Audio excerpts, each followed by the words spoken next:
Hello, my name is Taylor Elwood at magicalexperiments.com, and today I'm going to talk about the concept of internal reality and external reality. When I talk about this, I don't mean two dualistic, like a dualistic thing here where it's internal versus external. I think really they all blend into each other. But for purposes of reference, internal reality refers to what's going on internally, the internal landscape, the psyche, the mental state of the person, and emotional state for that matter.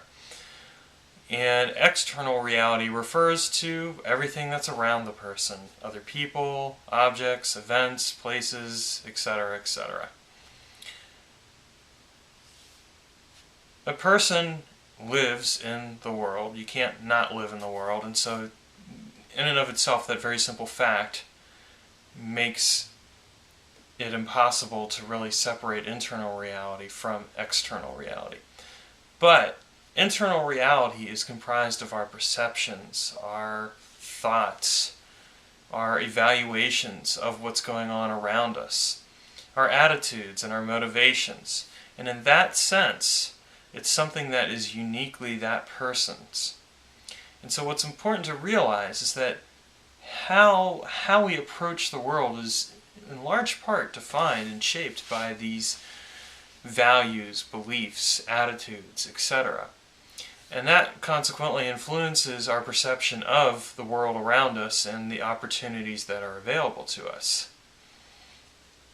Now it's also fair to say that the external world also influences us. Anyone who grows up and who's growing up is going to inevitably be affected intimately by their parents, for example. And not just in terms of how the parents choose to raise them, but in terms of observing the parents' spending habits, or observing how the parents interact with each other, or any number of other things. And that's just parents. Throw in school, friends, and all kinds of other environmental factors, and what you get really is this circle of influence. Your internal landscape influences your perception of the external world, and the external world influences your internal landscape. What people look for, what people are willing to accept, how they choose to interact with the world around them is based on that internal landscape and what kind of opportunities they feel are available to them as a result of how they've been raised.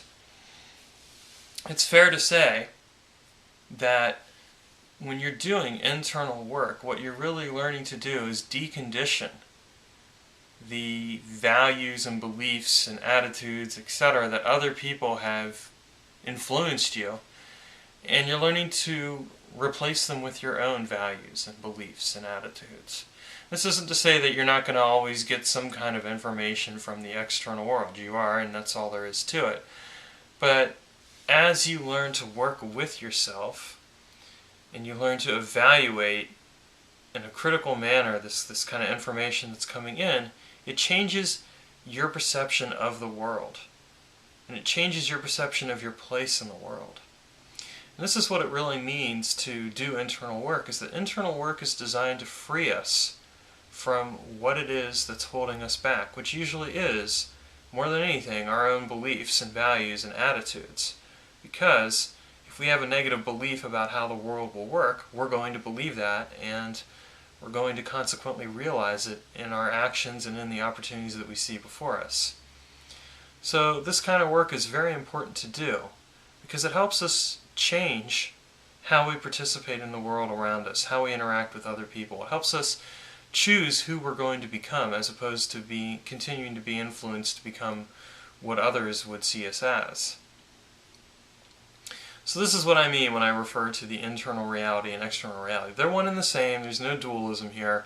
It's just for purposes of definition. It's an easy way to define what's going on in terms of doing internal work versus doing work that involves the world around you. In my opinion, doing the internal work is what makes doing the work that you have to do in the world around you a lot easier, because you have more control over yourself, and that's really, in the end, the only thing you have control over.